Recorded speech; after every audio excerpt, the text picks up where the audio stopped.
दोस्तों नमस्कार। आशा करता हूँ आप सभी खुश होंगे। तो आज की कहानी शुरू करने से पहले जो भी चैनल पर पहली बार आए हैं या जिसने भी अभी तक चैनल को सब्सक्राइब नहीं किया तो जल्दी से जाकर चैनल को सब्सक्राइब करें और घंटी का बटन दबाकर ऑल का आइकन जरूर प्रेस करें ताकि हमारी कहानियों की नोटिफिकेशन आप तक सबसे पहले पहुँचती रहे और आप हमारी कहानियों का आनंद उठाते रहें।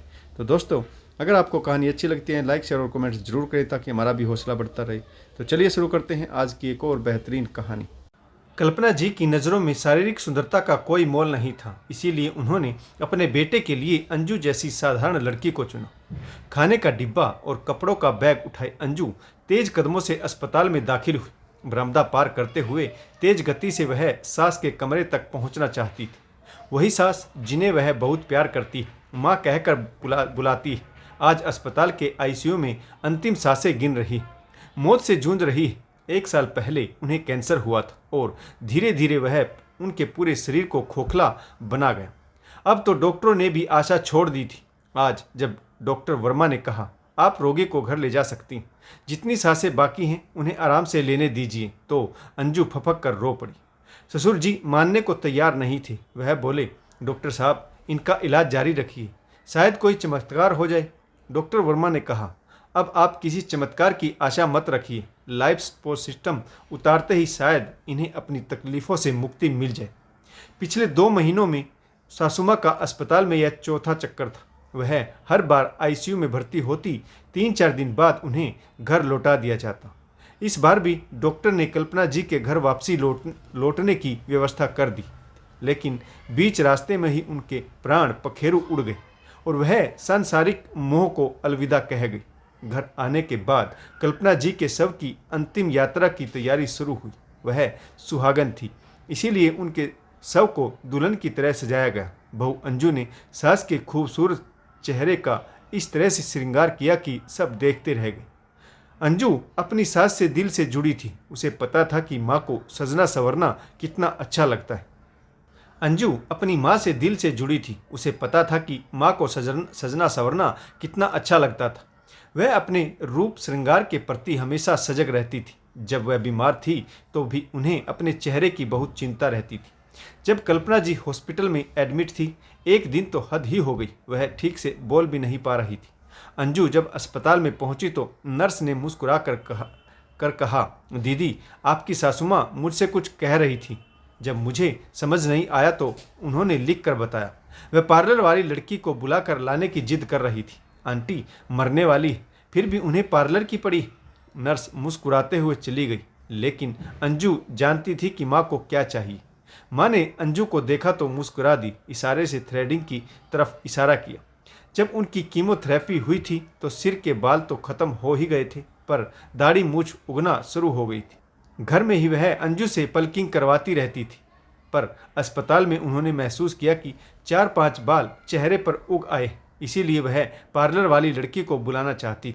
कल्पना जी की तीव्र इच्छा को देखकर अंजू ने ही उनकी थ्रेडिंग कर दी, फिर उनके कहने पर बोहें भी तराश दी। एक संतोषजनक आभा उनके चेहरे पर फैल गई। वह थक कर सो गई थी।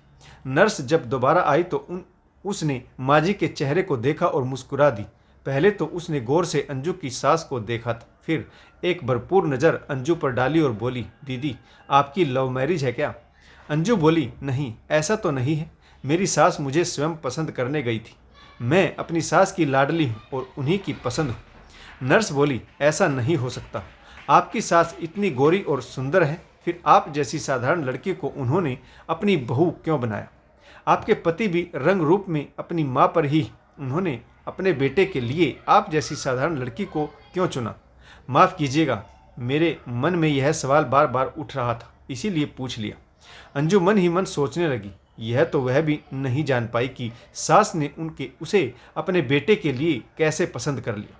जितना दमकता रूप सास का था उतना ही उसके पति का भी, यानी अंजू का पति अपनी माँ की प्रतिमूर्ति है। जब अंजू को देखने माँ बेटा उनके घर पहुँचे थे तो अंजू की माँ ने तो देखते ही कहा था यहाँ से ना ही होने वाली है, परंतु सबके आश्चर्य का ठिकाना नहीं रहा था जब कल्पना जी ने अंजू को बहू के रूप में स्वीकार किया था।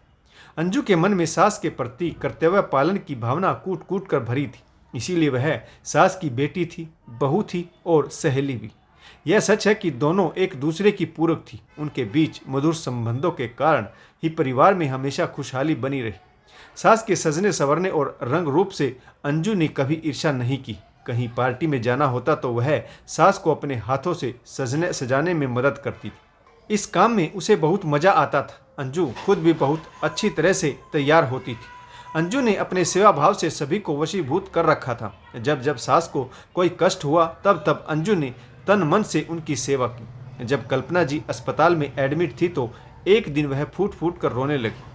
अंजू ने उनका सिर सहलाते हुए कहा, आप दुखी क्यों हैं माँ? इतने सुंदर आपके पति, उतना ही सुंदर और आज्ञाकारी आपका बेटा, घर में कोई आर्थिक तंगी भी नहीं, फिर आपको क्यों दुख है जो आप रो रही? आप जल्दी ही ठीक हो जाएंगी। उस समय सासू माँ ने कहा था, अंजू बेटी, दूर के ढोल सुहाने लगते हैं, यह कहावत तो तुमने सुनी ही होगी। मुझे देखकर सब यही समझते हैं कि मैं सुखी महिला हूँ। मेरे पास सब कुछ है, पैसा और एक भरपूर भरा पूरा परिवार है, आज्ञाकारी बहू बेटा है। लेकिन आज तेरे सामने मैं अपने दिल की बात कहना चाहती हूँ, इस राज को राज ही रखना। अंजू बोली, हाँ माँ, आप बताओ, नहीं तो यह राज आपके दिल में ही दफन हो जाएगा। मैं जानना चाहती हूँ कि ऐसी कौन सी बात है जो आपको इतना परेशान कर रही। कल्पना जी बोली, तुम्हारे ससुर की एक महिला मित्र हुआ करती थी जिस पर वह तन धन दोनों ही निछोवर करते थे। अंजू के आश्चर्य का ठिकाना ना रहा। लेकिन आप जैसी सुंदर पत्नी होते हुए भी? हाँ, मेरा रूप भी उस आवारा इंसान को नहीं बांध पाया, यह मेरी तकदीर थी। अंजू ने आश्चर्य से पूछा, लेकिन आपको इस बात का पता कैसे चला? कल्पना जी बोली, उन्होंने खुद ही बताया। शादी के 2 वर्ष बाद जब एक रात वे बहुत देर से घर लौटे तो मैंने पूछा तो उन्होंने बगैर कोई भूमिका बांधे मेरे सामने सच की परत खोल दी। उन्होंने कहा, कल्पना, महिलाएं मेरी कमजोरी, पर तुम्हें कभी कोई कमी नहीं आएगी।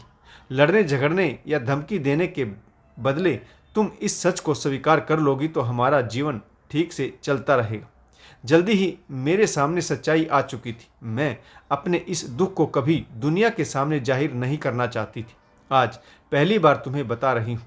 मुझे उसी दिन समझ आ चुका था कि शारीरिक सुंदरता का कोई महत्व नहीं होता। इसीलिए जब मैंने तुम्हें देखा तो तुम्हारे साधारण रंग रूप से मैं प्रभावित हुई और तुम्हें बहू बनाकर घर ले आई। यह बेहद अच्छी बात है कि मेरे बेटे ने तुम्हें स्वीकार किया। उसमें अपने बाप की तरह बुरी आदत नहीं।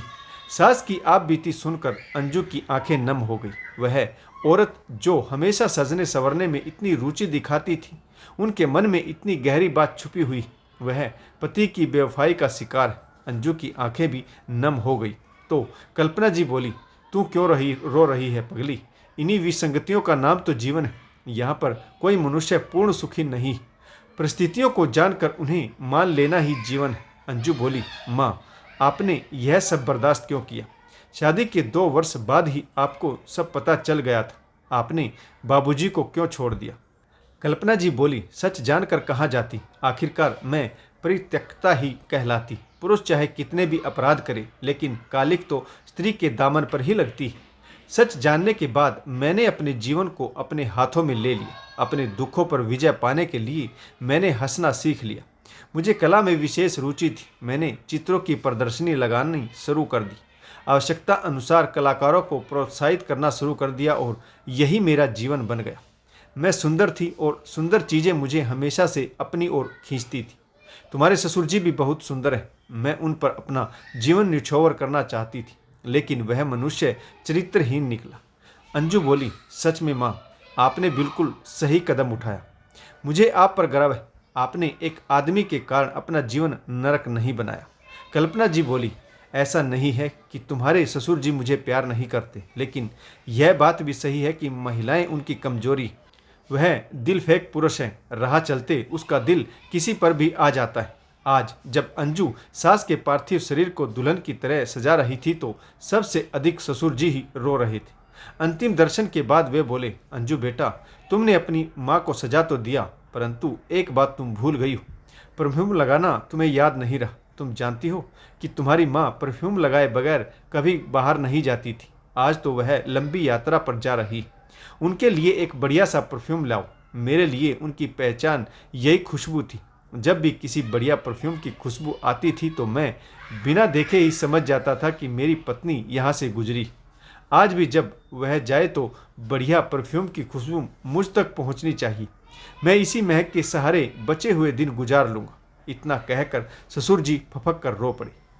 अंजू ने परफ्यूम की सारी शीशी माँ के शव पर छिड़क दी। 4 लोग उनके पार्थिव शरीर को उठाकर अंतिम मुकाम की ओर लेकर जा रहे थे। अंजू मन ही मन सोचने लगी, अब पछताने से क्या फ़ायदा। एक स्त्री जीवन भर अपने सीने में गहरा राज दफन करके घुटती रही। पति ने उन्हें अनगिनत घाव दिए, हंसकर सहती रही। शायद इसीलिए कहा जाता है कि औरत त्याग की मूर्ति। तो दोस्तों, कहानी कैसी लगी, किस पात्र की भूमिका अच्छी रही और इस कहानी से आपको क्या सीख मिली, कमेंट्स करके जरूर बताइएगा। आशा करता हूँ कहानी आपको जरूर पसंद आई होगी। अगर आपको हमारी कहानी अच्छी लगे, लाइक शेयर और कमेंट्स करना ना भूलें, ताकि हमारा भी हौसला बढ़ता रहे। और जिसने अभी तक चैनल को सब्सक्राइब नहीं किया तो जल्दी से चैनल को सब्सक्राइब करके ऑल का आइकन जरूर प्रेस कर लें। तो कहानी पढ़ने के लिए आप सभी का बहुत बहुत धन्यवाद। जय हिंद, वंदे मातरम, भारत माता की जय। जय जवान और जय किसान।